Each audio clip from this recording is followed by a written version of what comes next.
Ang kwentong inyong matutunghayan sa ngayon ay padala po ng isa nating letter sender na tawagin na lang po natin sa pangalan na Bulo.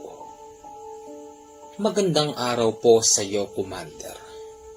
Itago mo na lang po ako sa pangalan na Bulo. Taga rito po ako sa Bukidnon. Nais ko po sanang i-share ang karanasan ko dito mismo sa bahay ng lola ko. Hindi po kasi ako makapaniwala na yung lola ko ay isang aswang.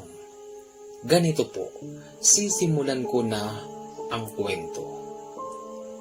Taon ng 1984, dito ako namulat sa Bukidnon.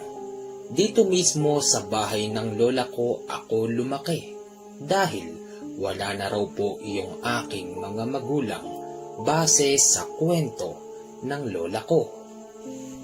Lola, asan na po ba talaga yung mga magulang ko? Apo, yung nanay at tatay mo, matagal na silang patay. Wala ka pang kaalam-alam sa mundo nung iwanan ka nila sa akin. Huwag kang mag-alala. Isang araw ay pupunta tayo sa bahay ng iyong mga magulang. Akala ko po ba wala na po sila? Ang ibig kong sabihin, yung bahay nila ay pupuntahan natin. Titignan natin dun, baka meron silang mga litrato na maaari mong makita nang sa ganun, apo, malaman mo naman yung itsura ng iyong nanay at tatay. Sige po, Lola. Kinabukasan ng gabi, may mga lalaking kumakatok sa bahay. Binuksan ito ni Lola. Ang wika niya sa mga lalaki na yun. Oh, anong balita? Napasyal kayo, mga kaibigan. Andito kami upang ibigay sa iyo ang ating napagkasunduan. Talaga? Akin na. Nagulat ako, Commander, sa nakita ko dahil yung ibinigay ng mga lalaki ay isang patay na tao. Tapos naka-uniforme pa ito ng pangsundalo. Matapos nun, sinarado na ni Lola yung pintuan at tinawag niya ako. Apo, andyan ka pala, Apo. Lola? Ano pong gagawin niyo dyan? Apo, ito ay regalo sa akin ng mga kaibigan kong rebelde. Sige na, pumasok ka na lang sa kwarto at gigisingin kita mamaya, kakain na tayo. Halos hindi ako makatulog sa kwarto nung mga oras na ito, Commander, dahil rinig na rinig ko sa kusina yung pagtatagtad ni Lola. Hindi ko naman alam kung ano ba yung tinatagtad niya, basta nakita ko yung sundalo at hindi ko naman pinaghinalaan kung ano ba ang gagawin dito ni Lola. Hanggang sa lumipas ang 3 oras, tinawag na ako ni Lola at sabi kakain na raw kami. Apo, halika na, kumain na tayo, Apo. Pagpunta ko ng kusina, napakaraming karne ang nakahain. Lola, ang dami naman pong karne dito. San po ito galing? Apo, yan ay galing sa aking mga kaibigan. Kung ganun, Lola, ito po yung sundalo po kanina? Yan nga, Apo. Ano, nagulat ka ba? Huwag kang mag-alala, Apo. Masarap yan. Walang lason yan, Apo. Yung mga rebelde, Commander, kaibigan ito ng Lola. Ang sabi niya sila daw ay nagpapalitan. Ang ibig sabihin, si Lola tuwing gabi ay lilipad. Pupunta ito sa mga kampo ng sundalo at pulis. Tapos, titignan ni Lola kung ano ba ang ginagawa ng mga ito, kung lulusubin na ba nila yung mga rebelde. Yun daw ang ginagawa ni Lola, tapos Tapos nire-report niya sa mga kaibigan niya. Nang dahil dun, yung mga rebelde ay nakakapaghanda sa muling pagsalakay ng mga sundalo. Ang kapalit nun, Commander, yung ibang mga patay ay inuuwi ng mga rebelde sa bahay ng lola. Bata pa lamang ako ay nakakain na ako ng karne ng tao. Pero ni minsan ang lola ay hindi ko nakita na mismo siya ang papatay sa buhay na tao. Purong ganun ang nangyayari. Halos gabi-gabi na lang ay may dinadala dito sa bahay ng lola yung mga rebelde. Hindi lang sundalo, maging yung iba pang mga sibilyan ay pinapatay ng mga rebelde tapos dadalin sa lola ko upang maging pagkain. Isang gabi, nagpaalam sa akin ang lola. Ang sabi niya ay lilipad daw siya. Kitang-kita ko kung paano siya nagpalit ng kanyang anyo. Apo niya ako, Commander, pero nakakaramdam ako ng takot sa tuwing nakikita kong nagpapalit siya ng anyo.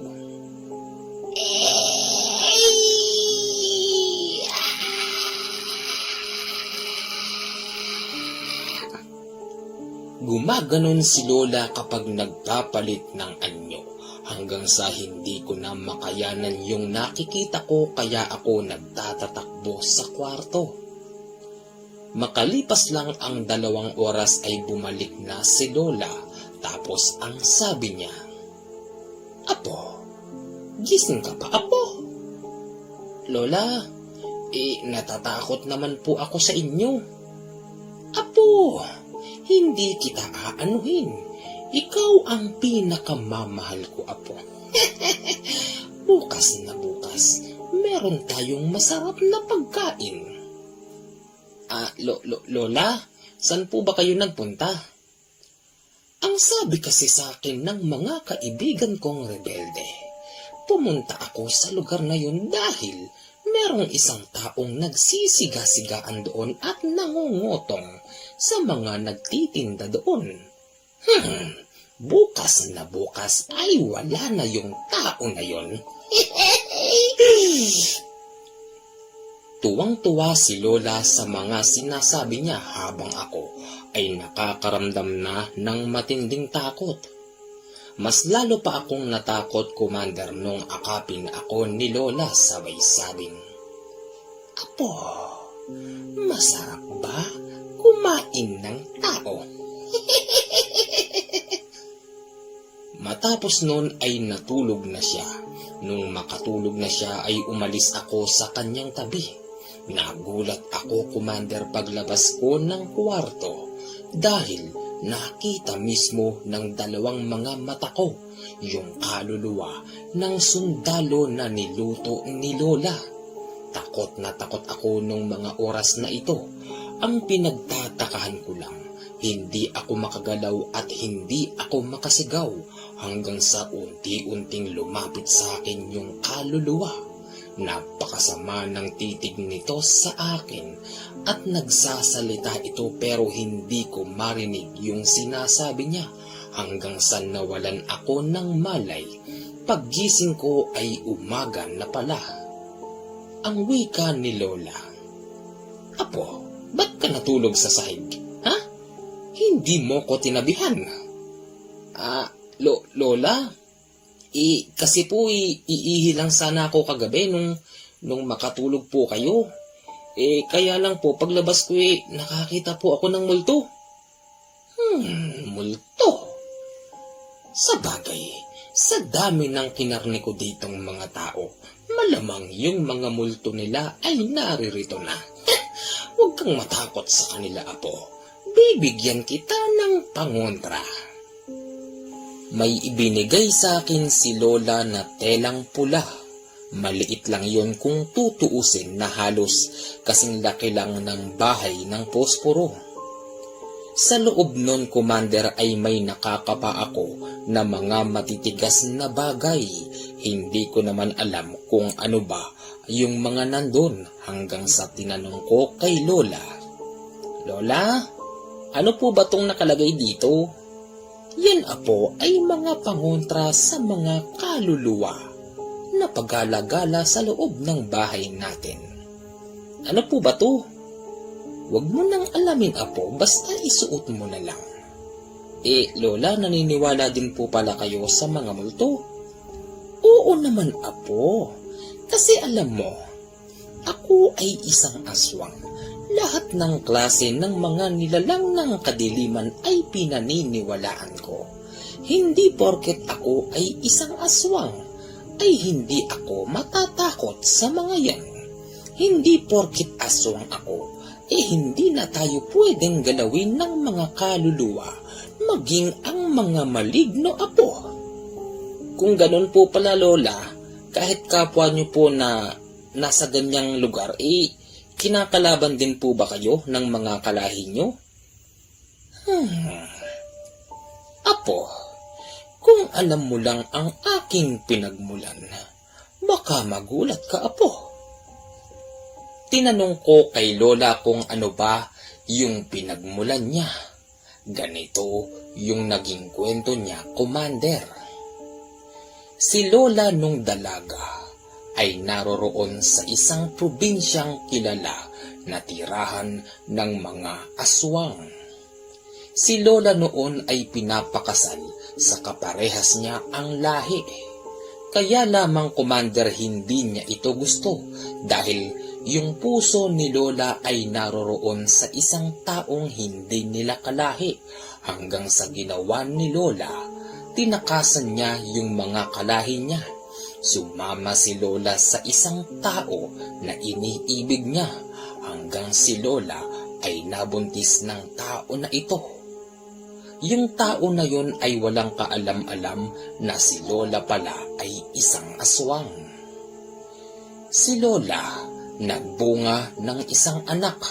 Heto na nga yung naging tatay ko. Hanggang sa lumaki yung tatay ko at nakapangasawa ito ng isang tao na normal. Siya nga pala Commander, yung tatay ko ay isa ring aswang.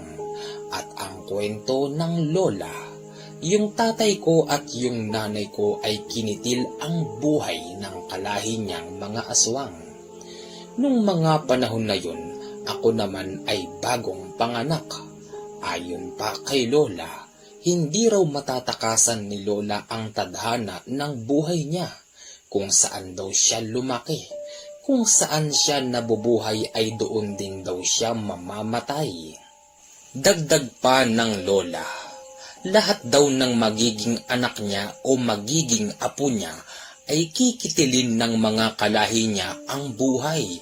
Kaya ang payo ng lola, kailangan daw ako daw ay maging isang aswang din, nang sa ganon ay maprotektahan ko ang aking sarili sa iba pang mga kalahi ni lola na tinakasan niya. Paniwalang paniwala ako Commander sa mga kwento ng lola. Mas lalo tuloy akong nagagalit sa mga kalahi niya. Isang umaga, paggising ko ay wala si lola. Papasikat na noon yung araw hanggang sa lumabas ako ng bahay. Tapos nakakita ako ng isang lalaking matanda. Nakatayo ito sa harapan habang nakatingin lang sa akin. Lolo?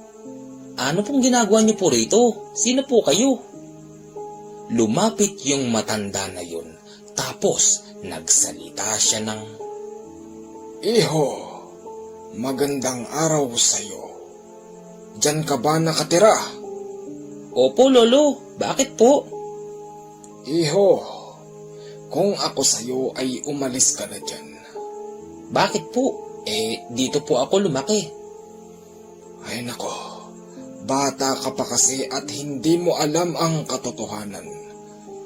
Alam mo, yung sinabi sa'yo ng lola mo ay hindi totoo. Ano pong ibig niyong sabihin? At saka, hindi mo siya totoong lola.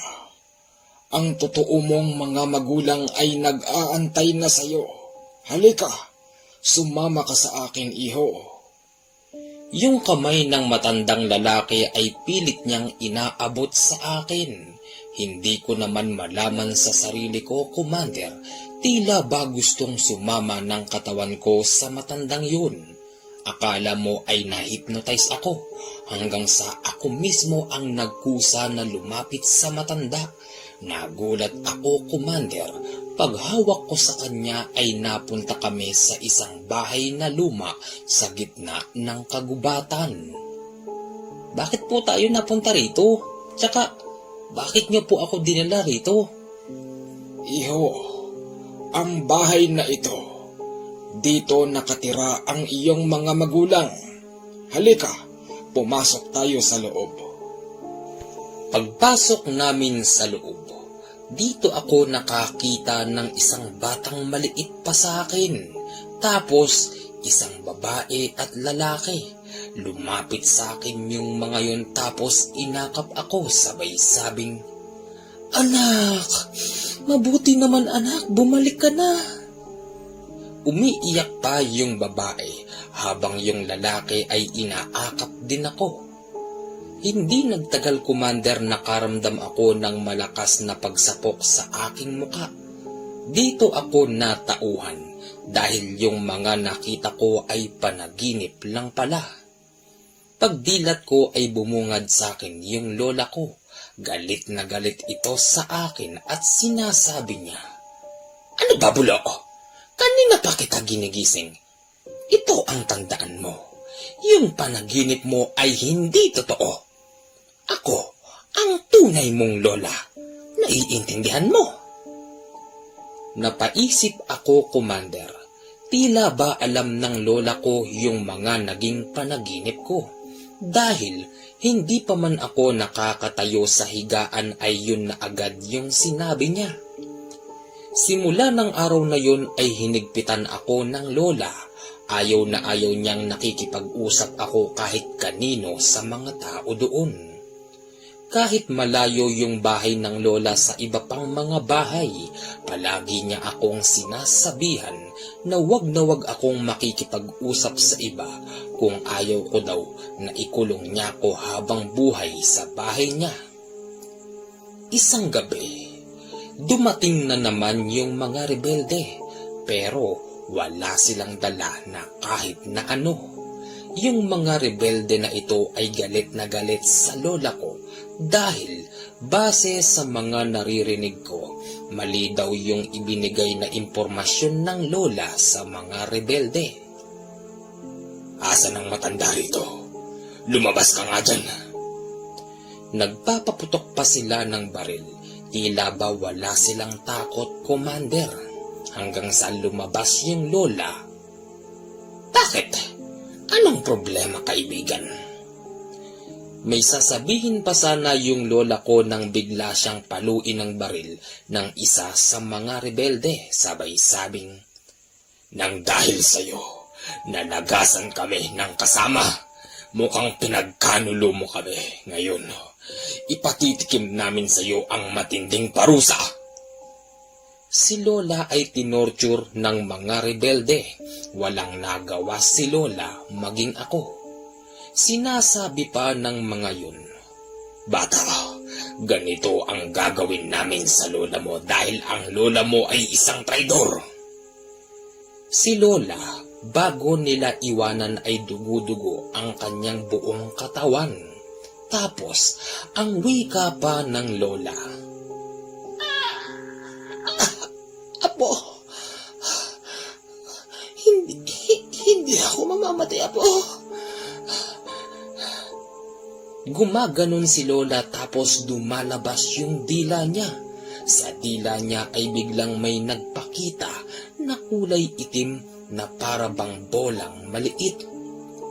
"Kunin ko daw ito," sabi ng lola, nang sa ganon ay hindi na raw siya maghirap at nang sa ganon ako daw ay mapamanahan niya ng kanyang kapangyarihan at nang maprotektahan ko ang aking sarili laban sa kanyang mga kalahi. Hindi ko ito kinuha, Commander, mentres ay binuhat ko ang lola. Kahit maliit pa ako noon ay pilit kong binuhat si lola tapos nilagay ko sa papag.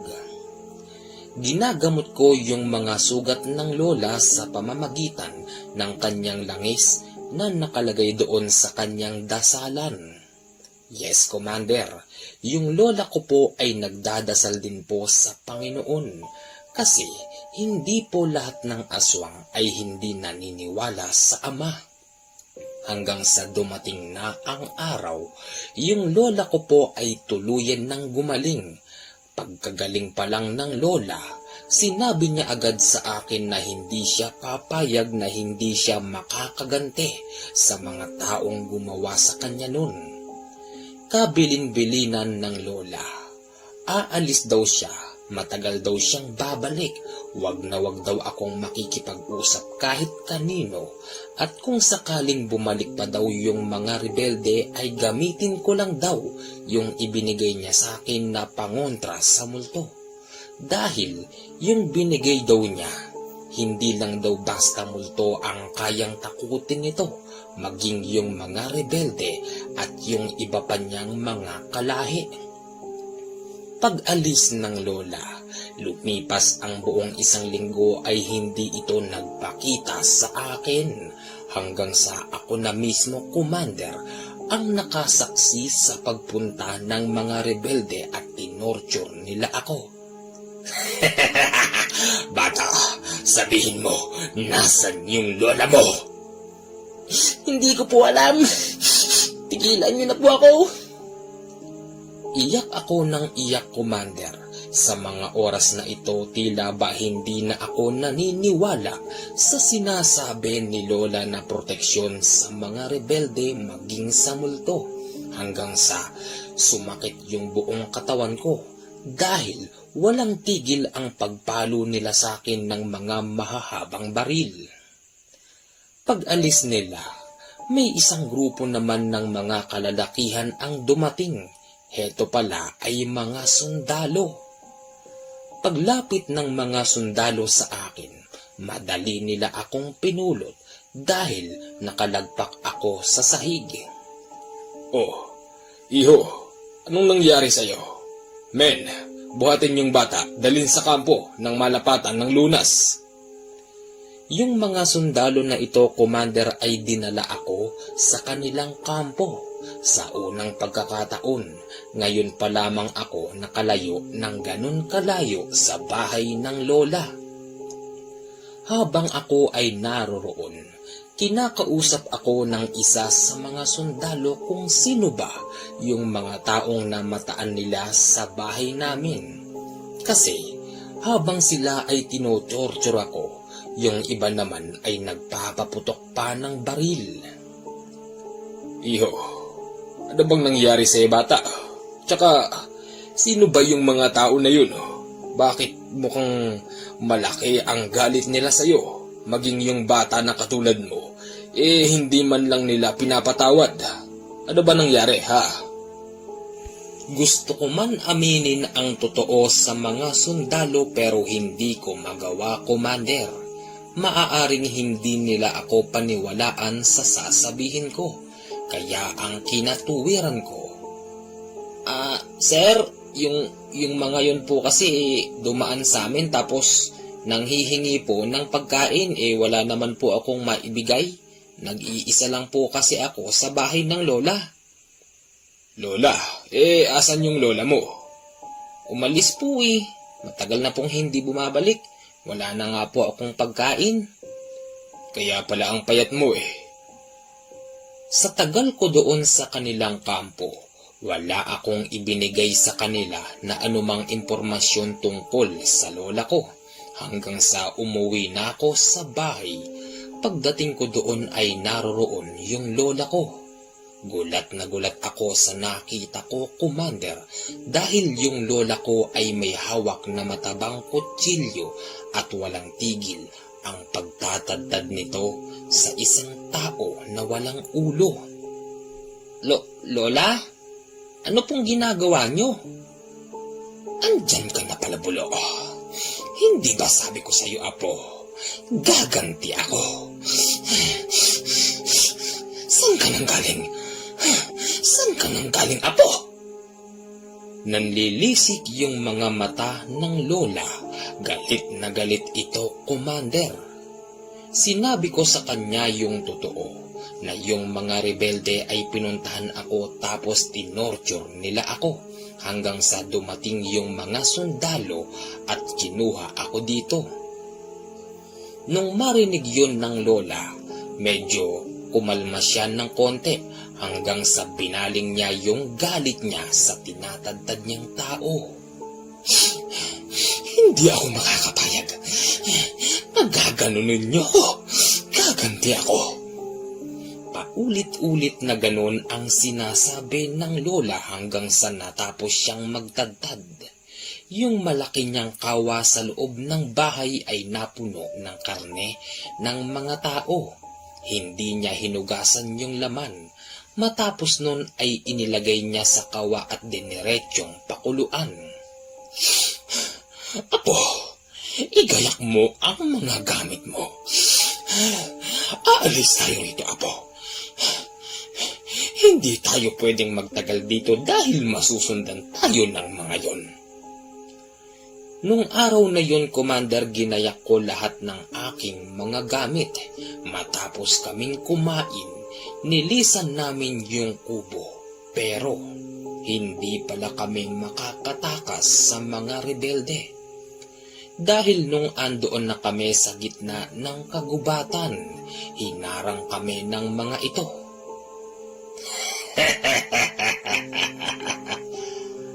At tatakas ka pa. Bakit? Akala mo ba hindi namin alam ang gagawin mong pagtatakas? Oo, nakuha mo yung isa. Alam namin na ikaw ang sumalakay sa pinagtataguan namin.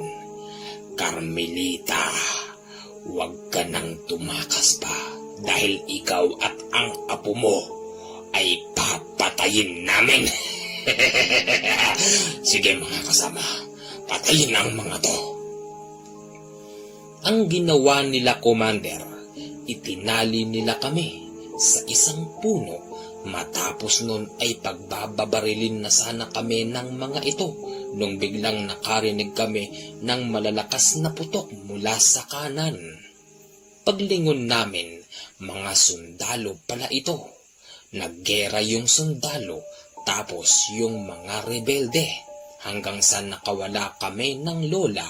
Nakita ko yung lola ko ay nagbago ng anyo tapos nilipad niya ako. Lulang-lula ako, Commander, sa nakita ko dahil hindi biro yung taas na nililiparan ng lola ko. Bumaba kami ng lola sa isang kubo na walang tao. Apo, dito na muna tayo. Lola, saan ba talaga tayo pupunta? Pupunta tayo sa bahay ng isa kong kaibigan. Doon ay ligtas tayo sa mga rebelde maging sa mga kalahi ko. Lola, bakit naman po kasi nakipagkaibigan pa kayo sa mga rebelde na yun? Kita niyo po napakadelikado ng buhay natin. Imbis na sa mga kalahi lang po natin, bakit naman po pati sa mga rebelde? Ano po bang nangyari? Ay nako, hindi ko alam sa kanila, Apo. Basta binigyan ko sila ng tamang impormasyon. Ngayon, ako ang sinisisi nila kung bakit nalagasan ang kanilang grupo. Sige na, Apo. Matulog na muna tayo. At bukas, maglalakad tayo. Lola, bakit kasi hindi pa po kayo lumipad kanina? Nang hindi po sana tayo nakita ng mga rebelde. Apo naman, nakita mo namang medyo may kalapitan ang mga bahay doon, kaya hindi ako pwedeng lumipad. Oo nga po pala. Lola, sa pupuntahan po natin, sigurado po ba hindi po tayo doon maaano? At saka, Lola, may panaginip po ako na merong matandang lalaki na nagpakita po sa akin. Ang sabi niya, hindi ko raw po kayo totoong lola. At saka, kasi Hindi ko na ituloy yung sinasabi ko, Commander, dahil tumingin ng napakasama sa akin yung lola ko, sabay sabing, "Huwag kang naniniwala doon. Hindi totoo yun, Apo. Sa akin ka lang maniniwala." Ay, Lola, nakakatakot naman po yung itsura po ninyo. Pasensya ka na, Apo. Huwag ka nang umiyak, ha? Pasensya ka na. Mahal ka lang ng lola. Ayaw ko lang na mapunta ka sa iba. Sa panahon na ito, Commander, nakakaramdam na ako ng pagdududa sa lola ko. Pakiramdam ko ay meron siyang tinatago at ito ngayon ang aalamin ko. Hanggang dito lang muna, Commander, ang kwento ko. Makakaasa ka po na agad kong isusulat ang kasunod ng kwento na ito. Siya nga po pala, medyo may kahabaan din po ito. At siya nga po pala, ako po ay avid listener mo nung 30,000 subscriber ka pa lamang. Ako po kasi ay mahilig makinig ng mga ganitong horror. Siya nga po pala, wag niyo po sana akong huhusgahan, maging yung mga listener mo. Dahil sa huling kwento, dito nyo po malalaman kung ano ba ang totoong pagkatao ng taong kagaya ko na may pangalan na Bulo. Hanggang doon lang po, Commander, at maraming salamat po kung mapapansin mo ang kwento na ito. God bless po sa iyo at mag-iingat ka po palagi. Okay, may bago na naman po tayong aabangan. Una pa lang ma-action na. Palagay nyo. Ayos abangan po natin yung ibang istorya po nito sa palagay ko po mukhang okay talaga Diba? Apo ng Aswang. Ayan, maraming salamat po Kuya Bulo sa pagbabahagi ng kwento ng iyong buhay. God bless po sa iyo. Ingat ka po palagi.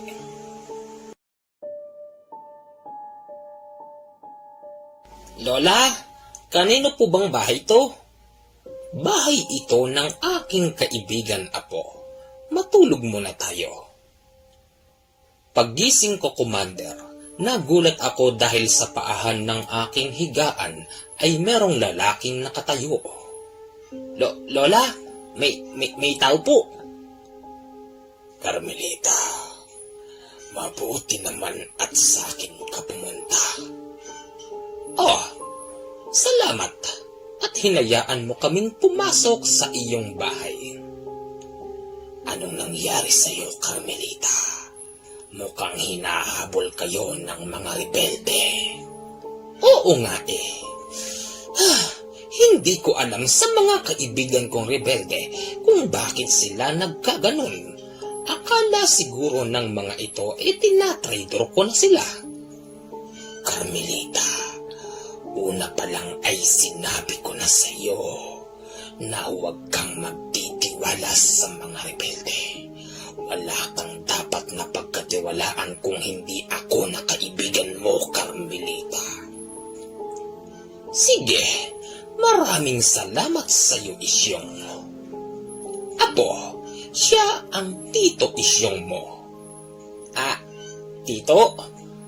Kapatid ka po ba ng nanay? Nung sabihin ko yun, Commander, ay nagtitinginan sila ni Lola hanggang sa sinabi ng nagpakilala bilang Isyong na oo, siya raw yung kapatid ng aking tatay. Nung mga panahon na ito ay tuwang-tuwa ako, Commander, dahil buong akala ko ay totoo na heto ay kapatid ng aking ama. Hindi nagtagal, Commander, naghanda ng makakain si Tito Isyong. Kitang-kita ko yung isang ulo na nilagay niya sa isang kawa tapos pinakuluan. Napakabango, Bulo. Sanay ka na bang kumain ng ganito? Opo, Tito, kasi doon po sa bahay po namin ng Lola, kumakain po ako ng ganyan. Ewan ko ba, Commander, talagang napakabango sa pang-amoy ko yung niluluto ni Tito Isyong. Apo, masarap yan. Pagkatapos niyan, Isyong, saan tayo gagawin? Carmelita, nagpakita sa akin yung lolo ng apo. Ano? Ano pong pinagbubulungan nyo? Narinig ko, Commander, yung sinasabi ni Tito Isyong. Nagpakita raw sa kanya yung matanda. Iniisip ko, sino ba yung matanda na ito? At napagtanto ko, mukhang heto yung nasa panaginip ko.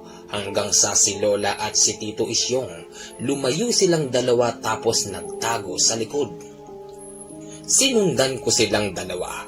Ganito yung mga narinig ko sa kanila, Commander. Isyong, yung matandang yun, dapat ay sentensyahan mo na.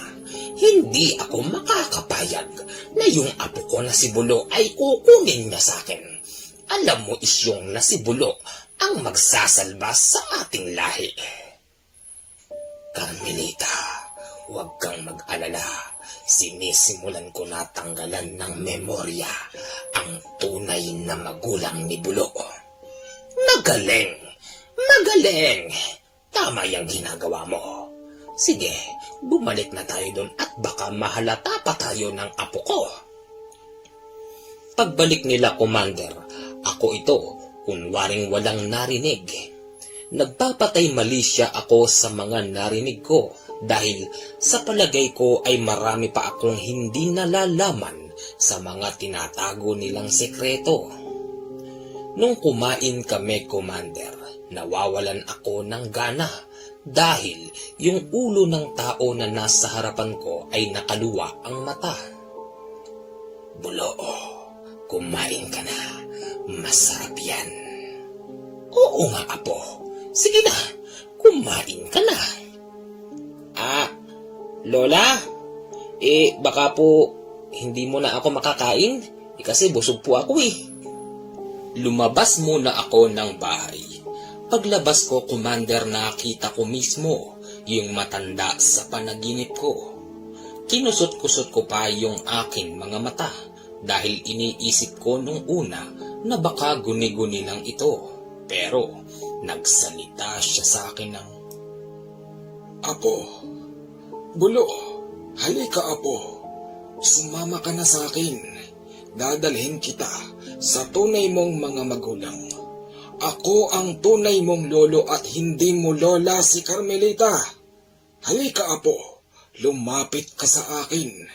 Pagkakataon na natin itong umalis dyan. Unti-unti akong humahakbang, Commander, papalapit sa matanda. Pero bago ako makalapit sa kanya, narinig kong sumigaw si Lola Carmelita sa aking likuran. Hindi mo makukuha ang aking apo na si Bulo. Bulo, apo, sa akin ka maniniwala. Ang taong yan, siya ang pumatay sa iyong mga magulang. Carmelita, tama na ang panlilinlang mo sa bata. Alam naman nating dalawa sa ating sarili na ako ang tunay na lolo, hindi kanya tunay na lola.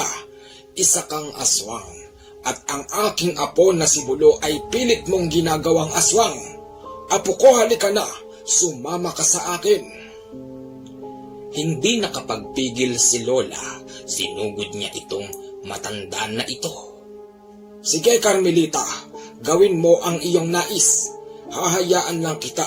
Ipapakita ko sa aking apo kung gaano ba kadisiplina ang aming lahi. Ang ginawa ni Lola Carmelita nung sugudin niya ito, nagbago siya ng itsura. Tapos, yung mahahaba niyang kuko ay walang tigil sa pag-unday dito sa matandang lalaki. Yung matandang lalaki naman, nililihisan lang itong lola ko hanggang sa sinabi niya, Napapagod na ako! Inundayan niya ng bira si Lola sa kanyang sikmura. Nung tinamaan si Lola ay bumagsak ito sa lupa.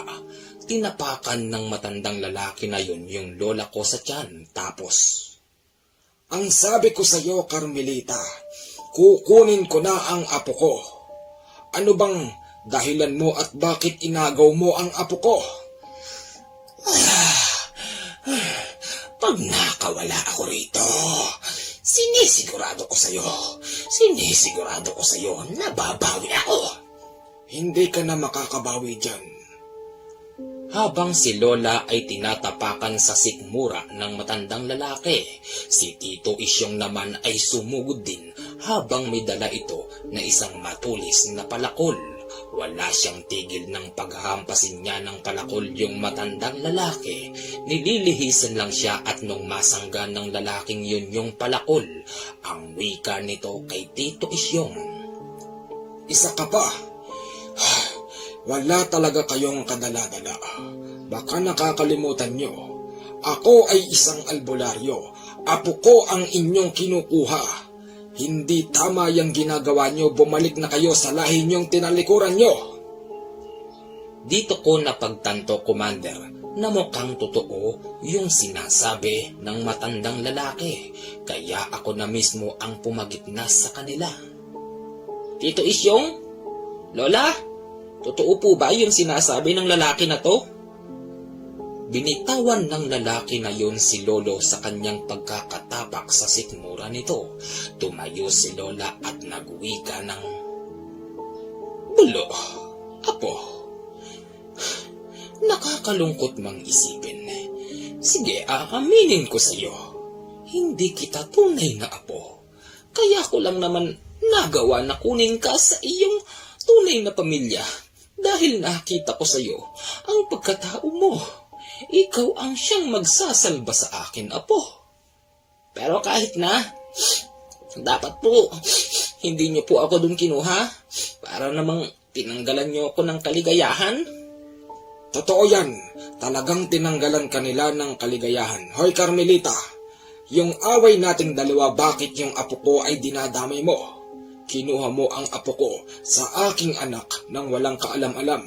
Akala mo siguro ay hindi ko kayo masusundan.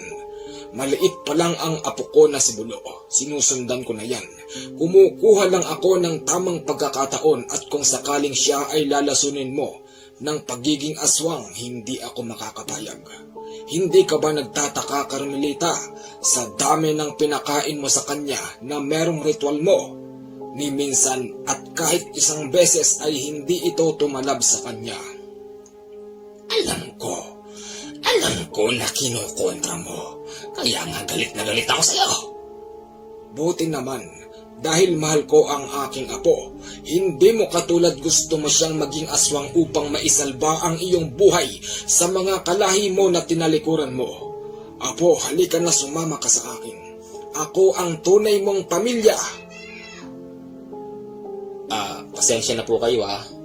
Ayan, may pasigaw-sigaw po sa labas. Nakakasira ng moment. Ngayon nandito ka sa harapan namin. Sa palagay mo ay papayag ako na makukuha mo ang batang napamahal na sa akin. Kahit sabihin pa na napamahal na sayo ang apo ko, kami pa rin ang tunay niyang pamilya. Kung gusto mong maligtas, kumuha ka ng kalahi mo. Tinalikuran ko sila. Ngayon ang batang ito lang ang kailangan ko. Dahil siya ang magsasalba sa buhay ko. O tapos ano? Ano ang mangyayari? Isasalba niya ang buhay mo? Sasalinan ka niya ng pagiging aswang, tapos ano? Kakain siya ng mga inosenteng tao? Apo ko, Bulo, gusto mo ba yun? Naguguluhan na ako, Commander. Hindi ko na malaman yung gagawin ko. Kaya tumakbo ako kung saan na hindi ko alam kung saan ba ito patungo. Nararamdaman ko, Commander, na tila ba merong sumusunod sa akin. Hindi nga ako nagkamali dahil sa aking tinatakbuhan ay meron palang nakaharang na dalawang lalaking napakaitim ng katawan. Paraanin niyo ako. Sino ba kayo? Ito yata yung bata na kasama ni Carmelita. Wika ng isa. Napagtanto ko, Commander, na mga aswang din pala ang mga ito dahil yung kanilang mga bangil ay mahahaba tapos tumutulo yung mga laway. Unti-unti silang lumalapit sa akin at ang sinasabi, tamang-tama ang pagkakataon. Hindi na kami kaming mahihirapan kung saan namin mahahagilap si Carmelita. Bata, hindi ka namin gagalawin. Wala kaming pakialam sa'yo. Pero samahan mo kami kung nasaan naroroon si Carmelita. Bakit? Anong kailangan niyo sa lola ko? Malaki ang kasalanan niya. Habang sila ay lumalapit papalapit sa akin, ako naman, Commander, ay umaatras hanggang sa nagulat na lang ako dahil meron akong nasandalan. Nasandalan ko yung lalaki na nagpapakilala sa akin na siya daw ay lolo ko. Mga kaibigang aswang, si Carmelita lang naman ang kailangan nyo, hindi ba? Sige, puntahan nyo siya, diretsuhin nyo lang ang daan na ito. Kukunin ko ang aking apo.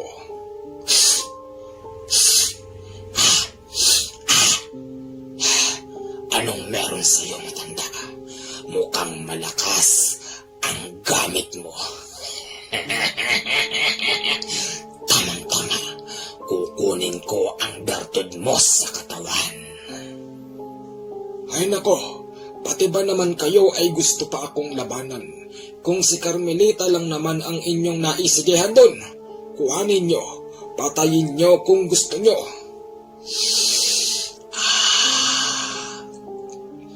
Amoy na amoy ko yung bertud mo sa katawan. Tinatawag niya ako at ang gusto ng bertud na yan, ako ang magtatangan sa kanya. Ibigay mo sa akin yan, tanda, kung ayaw mong yang apo mo ang kunin namin.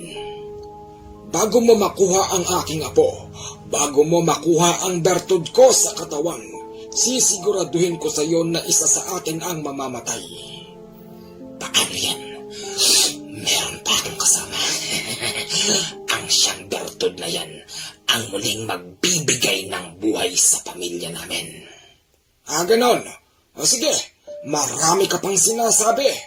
Yung aswang na ito, Commander, ay mabilis na sinugod yung lolo ko.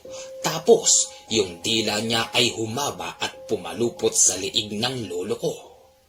Takang-taka ako, Commander, kahit yung dila niya ay nakapalupot sa lolo ko at nakakapagsalita pa rin ito.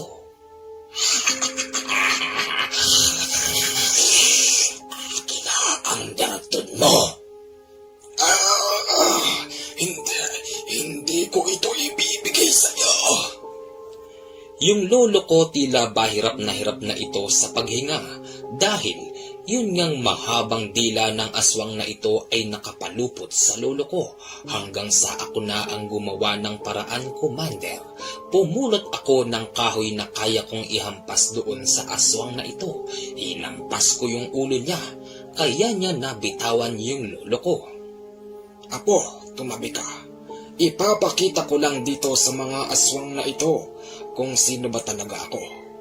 Kayong dalawa, binibigyan ko pa kayo ng pagkakataon na mabuhay. Kung tutuusin, wala naman tayong dapat na pag-awayan dahil si Carmelita lang naman ang inyong pakay. Kahit matanda, naging interesado ako sa iyo dahil sa bertud mo. Ibigay mo na lang sa akin yan para wala tayong pag-awayan at umalis na kayo ng apo mo. O tapos ano? Anong gagawin mo? Aalis na kami? Hindi ako naniniwala sa iyo. Maaaring makukuha mo ang bertud na ito tapos tatraidorin mo rin kami ng apo kong si Bulo. Habang sila ay nagpapalitan ng salita, nakita ko si Lola Carmelita at si Tito Isyong ay naroroon na pala sa likuran namin. Carmelita, mabuti naman at dumating ka na. Bakit? Bakit niyo ko sinusundan? Carmelita, matagal na panahon na nang lisanin mo ang ating lahi. Baka nakakalimutan mo ang kabayaran sa ginawa mo. Kaya nga, meron akong hawak na bata. Ang bata na ito ang magiging kabayaran. Ganun ba? Tamang-tama pala ang pagpunta namin dito dahil pwede ko nang kunin ang bata na ito. Teka sandali. Sinasabi mo ba, Carmelita, na kaya mo kinuha ang apo ko upang ibayad sa iyong mga kasalanan sa mga kalahi mo. Parang ganun na nga. Napakasama mo. Mabuti na lamang at pumunta ako dito ngayon. Kung hindi, ang aking apo pala ay kakainin ng mga kalahi mo upang maging kabayaran sa iyong mga kasalanan sa pagtalikod sa kanila. Hindi ako papayag. Ibubuwis ko ang buhay ko. Huwag niyo lang makuha ang apo ko. Dito ko nalubos na naintindihan, Commander, ang sitwasyon.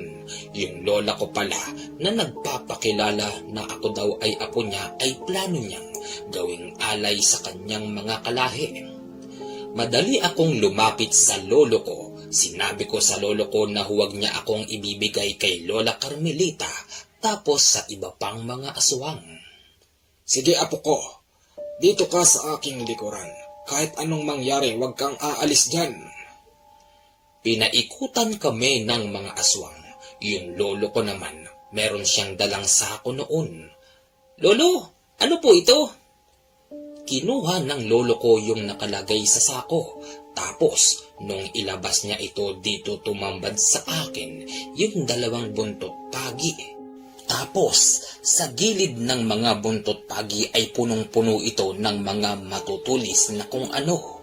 Apo, kunin mo ito. Ihampas mo sa kanila kung kinakailangan. Sige po, lolo. Sumugod yung isa sa kanila. Ako mismo ang pinunteriya, Commander, kaya pinagtulungan namin ng lolo ko na paghahampasin ang mga ito. Hindi sila makalapit. Galit na galit maging si Lola Carmelita at si Lolo Isyong. Apo, ito pa. May ibinigay sa akin si Lolo na bote. May laman ito na akala ko nung una ay tubig lang.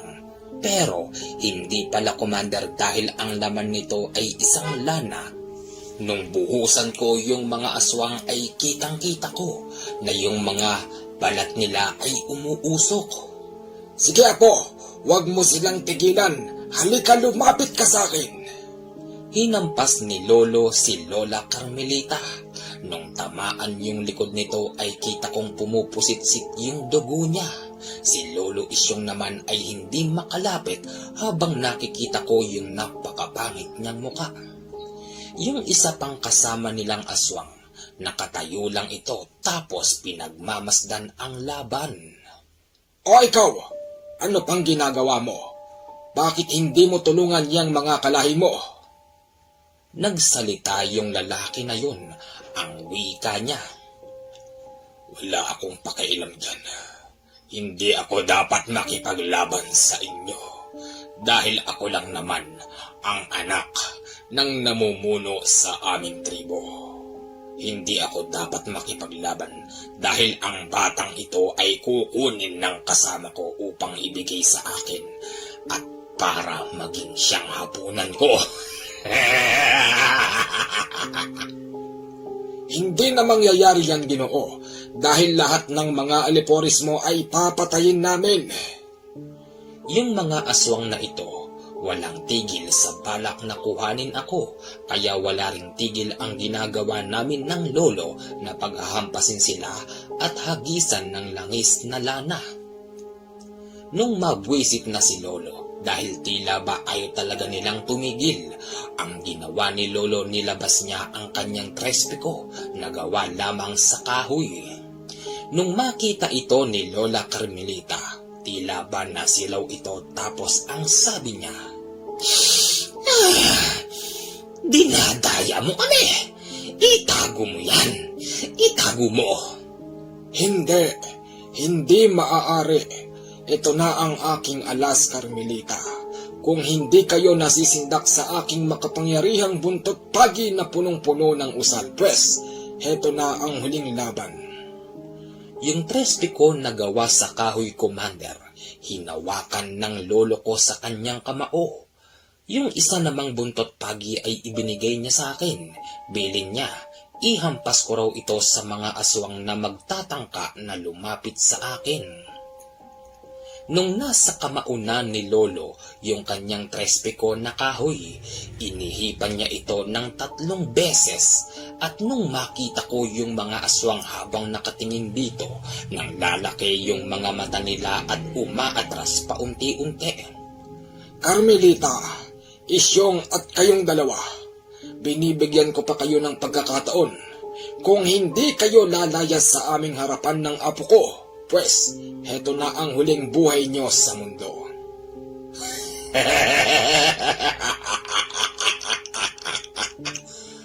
Oy matanda, yan nang ba ang kaya mo? Maaaring yung mga kasama ko rito ay nasisindak sa iyo. Pero ako, hindi mo ko kayang sindakin dahil sa aming lahat, ako ang pinakamalakas. Yung kaharap mong 3 ay mga ordinaryong aswang na wubog. Ako ay isang gabunan. Hindi ako tinatablan ng kahit anumang mga agimat. Gabunan ka pala. Sige, idadamay na kita. Yung gabunan na yun, Commander, ang kauna-unahang sinugod ng lolo ko. Nung birahin ni Lolo yung ulo nito, kitang-kita ko na umikot ito ng 2 beses na animoy wala itong buto sa liig. Sige tanda, birahin mo ko. Gawin mo ang nais mo.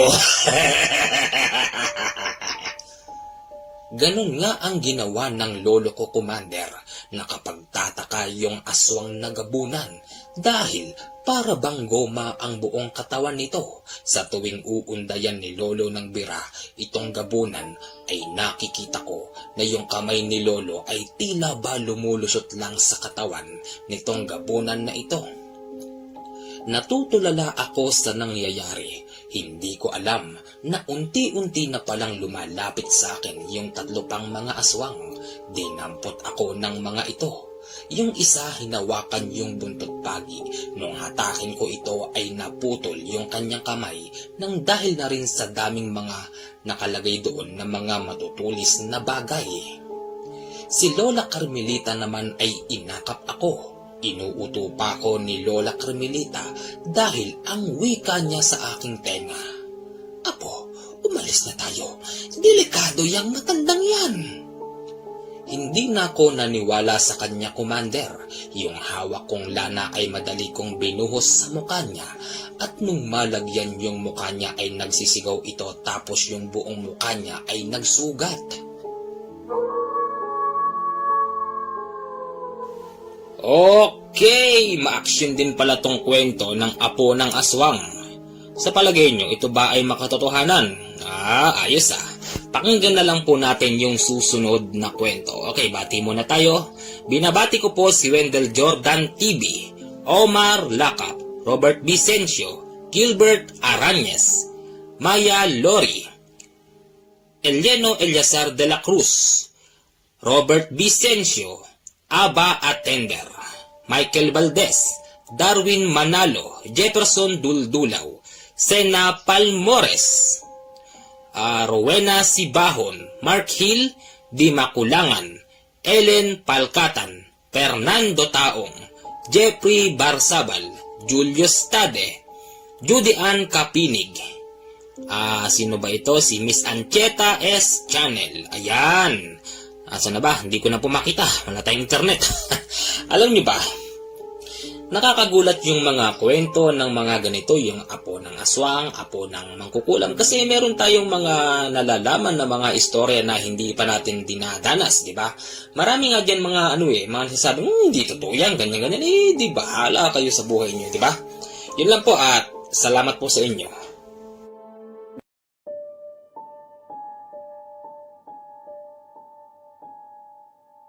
Nang buhusan ko si Lola Carmelita ng hawak kong lana, binitawan nito ako tapos nagkikikisay. Ramdam na ramdam niya yung sakit na nararamdaman niya mula sa binuhos kong lana. Si lolo ko hindi pa rin tumitigil sa pakikipaglaban sa nag-iisang gabunan hanggang sa sumigaw si lolo ng, Tama na ang laro. Tigilan na natin ito, Carmelita. Artemio, siguro ay makakaligtas ka ngayon. Sige, kunin mo si Bulo. Pero darating ang araw na babawiin ko siya dahil siya ang makapagliligtas sa aking buhay. Hindi mo na siya makukuha, Carmelita. Lumayas na kayo ng mga kasama nyo. Pag-alis ng mga aswang, dito ko nalaman, Commander, na Lolo Artemio pala ang pangalan ng tunay na lolo ko. Apo, ayos ka lang ba? Halika na at uuwi na tayo sa iyong tunay na mga magulang. Sige po, Lolo. Pagdating namin sa bahay ng aking mga magulang, dito tumambad sa akin yung dalawang tao. Isang babae, isang lalaki na animoy nangungulila sa akin. Anak! Bulo! Ikaw na ba yan, anak? Madali akong inakap ng babae. Kinumpirma ko na siya pala talaga ang tunay na nanay ko. Habang yung tatay ko naman, inakap din ako habang umiiyak. Base sa kanilang kwento, wala pa raw akong pag-iisip nung kuhanin ako ni Lola Carmelita dito mismo sa bahay na ito na wala silang kaalam-alam. Hindi pala ganon kadali, Commander, yung mamuhay ka sa panibagong pakikisama. Kahit sabihin pa na sila ay tunay kong mga magulang, minsan ay meron din akong hindi nagugustuhan sa kanila. Sa totoo lang, Commander, tila ba mas gusto ko pa si Lola Carmelita na kasama sila. Dahil si Lola Carmelita ni minsan hindi ako nito pinalo. Yung nanay at tatay ko naman, nakatikim agad ako ng palo sa kanila nung isang linggo na akong naninirahan sa kanila. Isang gabi, lumabas ako ng bahay. Tumambay ako sa upuan sa labas at merong malaking puno doon. Maganda ang panahon nung mga araw na yun, kaya ako ay nakatingin sa langit habang pinagmamasdan ang buwan. Lilinawin ko lang, Commander, nung mga panahon pala na yun maganda ang panahon at walang ulan tapos maliwanag ang buwan. Habang tinitignan ko ang buwan, nagulat ako dahil merong dumaan na isang napakalaking ibon. Tatakbo na sana ako papasok sa bahay nung biglang nakita ko na lang sa aking kinauupuan na mahaba ay merong nakaupo sa dulo. Kitang-kita ko yung itsura niya. Siya si Lola Carmelita habang nasa itsurang aswang. Apo, hindi ba sabi ko?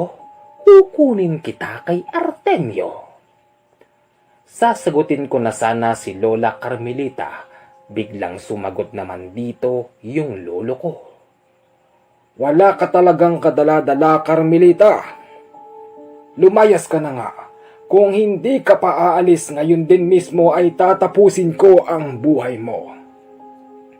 Hindi nagpasindak si Lola Carmelita kay Lolo Artemio. Sa mismong harapan ko, Commander, ay naglaban sila. Kitang-kita ko na hindi talaga uubra si Lola Carmelita kay Lolo Artemio dahil talagang napakalakas pala ng lolo ko. Si Lolo Artemio ay isang tanyag na manggagamot dito sa amin. Pinapakilala niya ang sarili niya bilang Artemiong manggagamot nang dahil dito ay iniiwasan pala si Lolo ng iba pang mga aswang na nakakakilala sa kanya. Bukod tangi si Lola Carmelita na aswang ang tila ba hindi natatakot dito. Kaya kahit andoon sila sa aking harapan, hindi tumigil si Lola Carmelita na pilit akong kuhanin kay Lolo Artemio. Yun ding araw na yun, Commander, napatay ni Lolo Artemio si Lola Carmelita. Ang ginawa ni Lolo sa mga labi ni Lola, sinunog ang buong katawan niya gamit yung gasolina, tapos isinako at itinapon sa sapa. Ako naman, Commander, tila ba hindi makapaniwala dahil yung lola ko na tinuturing ay mismong sa harapan ko kinitil ang buhay. Apo, Bulo, pasensya ka na apo sa iyong mga nakita. Kailangan ko yun gawin para protektahan kita. Lolo, nakakalungkot lang naman po kasi tinuring ko na po siyang lola. Bakit po hindi niyo man lang siya binigyan ng pagkakataon? Apo, kung bibigyan ko siya ng pagkakataon, malamang na ako naman ang mawawala. Pasensya ka na apo ko, ha? Sige po, Lolo. Inakala namin, Commander, na tapos na ang laban at wala nang manggugulo pa na mga aswang. Nagkamali si Lolo Artemio dahil lumipas lang ang isang linggo. Heto at nanggugulo na yung ibang mga kalahi ni Lola Carmelita na kanyang tinalikuran. Dahil isang gabi, heto, may tumalon sa aming bubungan tapos umaangil ito.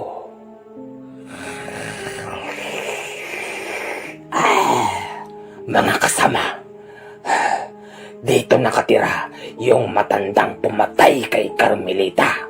Huwag kayong titigil. Kailangan natin makuha ang batang yon pati yung matanda. Wika ng isang lalaki sa bubungan ng bahay namin. Madali akong lumabas ng kwarto. Kinuha ko yung gulok ni tatay. Nung pumunta naman ako sa kwarto ni tatay at ni nanay, sarado yung kanilang pinto. Hindi ko sila magising, kaya mag-isa na lang ako, Commander, ang may kagustuhan na lumaban sa mga ito. Sige, subukan yung pumasok. Tatagain ko kayo. Wika ko na may halong takot sa aking sarili. Yung nasa bubungan ay biglang tumalon sa lupa. Naramdaman ko, Commander, na nag-iikot-ikot ang mga ito sa buong bahay namin. Sa kada sulok ng bahay namin ay merong kumakalmot, habang doon naman sa bubungan ay meron pa palang gumagapang. Biglang natigil ang lahat ng ingay nung marinig ko yung boses ni Lolo Artemio na naroroon sa labas. Ang wika niya sa mga halimaw doon. Wala talaga kayong kadala-dala. Ano ang plano nyo? Ipaghihiganti nyo si Carmelita? O baka naman kukunin nyo ang apo kong si Bulo? Dalawa, ipaghihiganti namin si Carmelita at kukunin namin yang apo mo, Artemio. Ano nga kala mo? Ganun lang kadali. Baka hindi mo kilala si Artemio. Kilala kita. Kilalang kilala kita. Maaaring iniiwasan ka ng iba pang mga kalahi namin. Pero kami hindi ka namin iiwasan. Handa kaming mamatay dito. Ayos naman pala. Ano pang ginagawa mo? Halika na rito at simulan na natin ang patayan. Hindi ako lumabas nung mga oras na ito. Naririnig ko lang yung mga nangyayari. Sigaw ng sigaw yung ibang mga aswang na tila ba hindi nila makayanan yung pinakakawalan ng lolo ko. Hanggang sa narinig ko na yung isang aswang ay nagmamakaawa at sinasabi nito kay lolo na siya ay aalis na. Hindi naman daw niya ginusto na pumunta rito. Pinilit lang daw sila ng iba pang mga kalahi nila na puntahan yung bahay namin upang makuha ako at ipaghigante si Lola Carmelita. Isa na lang, Commander, ang naiwan nung mga oras na ito. Dito ako lumabas at kitang-kita ko na ang ginagawa ni Lolo sa aswang na yun ay hawak niya yung leeg, sabay sabing, Alam mo, mabubuhay ka pa sana kung hindi ka lang hangal. Masyado kang hangal. Kung akala mo ganun kadali talunin si Artemio, hindi ganun yun. Marami na akong kinitil ang buhay ng mga aswang pero ni isa sa inyo ay walang umubra sa akin. Artemio, maaaring marami ka nang napatay na mga aswang. Pero sa lahi namin hindi ka uubra. Yung mga kasama ko rito ngayon ay mabababang uri na mga wawog. Pero kaming mga gabunan hindi mo kakayanin. Kung hindi mo na itatanong, ako ang pinakamahinang klase ng gabunan. Ang aming prinsipe ang iyong nakaharap noong nakaraan. Babalik ako, Artemio. Babalik ako. Yun ay kung makakabalik ka pa. Hindi ka na makakabalik pa. Yung ulo ng aswang na ito, Commander, ay tinanggal ng lolo ko mula sa kanyang katawan. Hanggang sa nakarinig kami ng sunod-sunod na putukan. Biglang lumingid si lolo sa malaking puno at nung makita ko kung saan nanggagaling yung putok, hindi ito kalayuan. Nung tumigil yung putok ay may mga lumapit sa amin. Nakilala ko yung isa rito. Heto, yung isa sa mga tumorture sa akin. Kunin niyo ang bata. Carmelita! Nasaan ka, Carmelita? Sigaw ng mga rebelde na pumunta sa amin noon.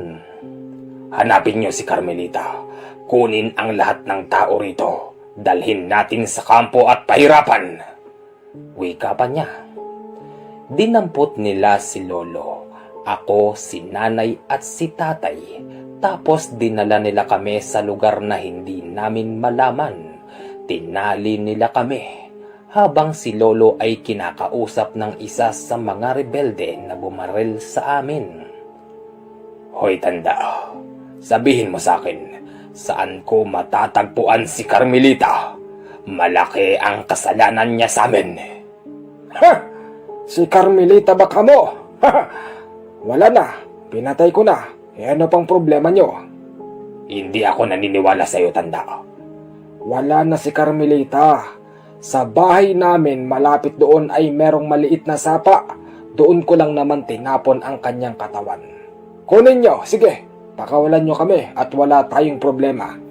Kakalimutan namin ang pangyayaring ito. Ano?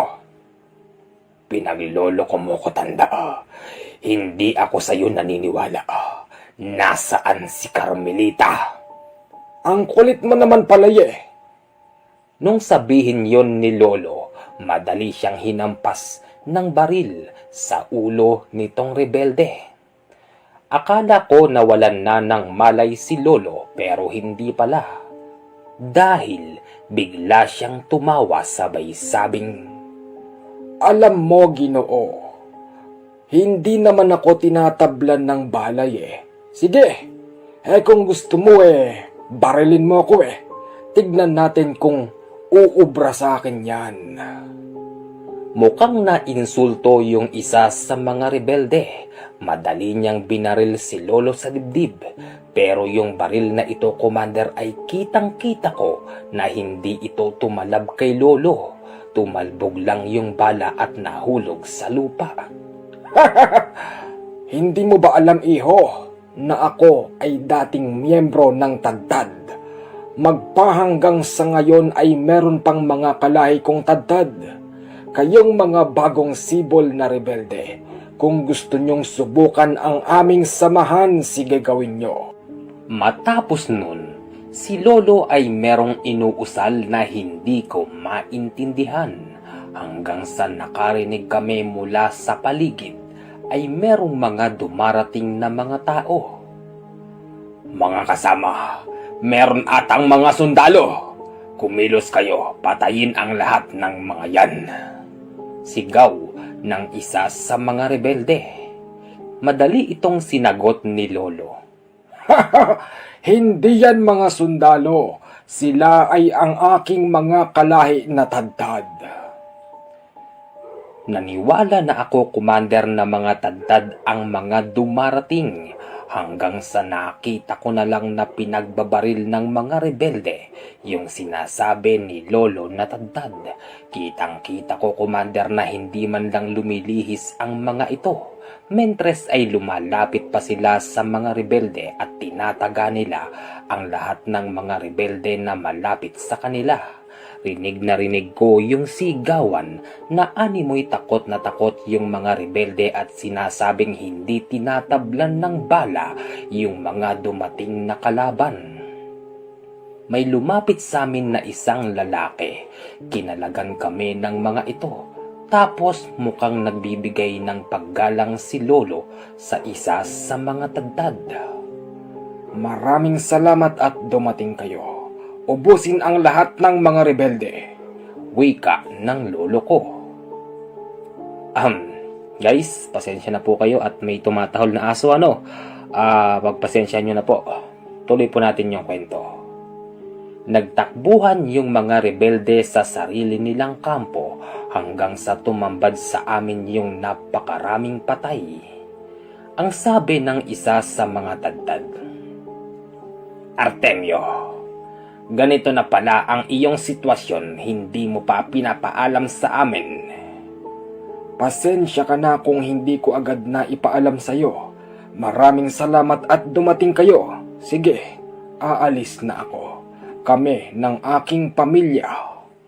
Artemio, bago kayo umalis, nais kong sabihin sa iyo na kailangan mong bumalik sa kampo upang malaman mo ang isa sa gawa ng grupo.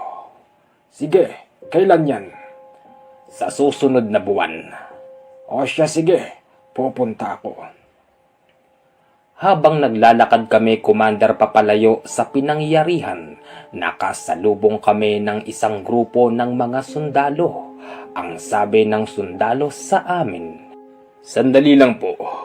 Saan kayo nanggaling? Huwag niyo sabihing..." Mga sir, mali ang inyong iniisip. Mukha ba kaming humawak ng barel? Sa bagay, saan po nanggaling yung mga nagpuputukan kanina? Dun po. Dun. May kuta ata doon ng mga rebelde. Mukhang sila ang nagpatayan Ganun po ba? O siya, sige. Mga kasama, tara na. Pinuntahan ng mga sundalo kung saan ba nagmumula yung putukan kanina. Wala na kaming pakialam dito, Commander. Habang kami ay naglalakad, tinanong ko kay Lolo kung totoo ba talaga na siya ay miyembro ng tadtad. Ganito, Commander, yung naging sagot niya. Apo, ako ay isang albularyo na merong mga nalalaman sa lihim na karunungan. Hindi ka magiging miyembro ng tadtad kung ikaw ay walang alam dito. Isa sa kailangan nila na mapasok dito ay meron kang nalalaman sa mga ganyan. Hindi ka nila tatanggapin kung hindi mo alam yung sinasabing pinagbabawal na usal. O apo, aaminin ko sa iyo, ako ay isang albularyo na miyembro ng tadtad. Lolo? Medyo hindi ko po kasi kayo maintindihan. Ano po ba yung tadtad?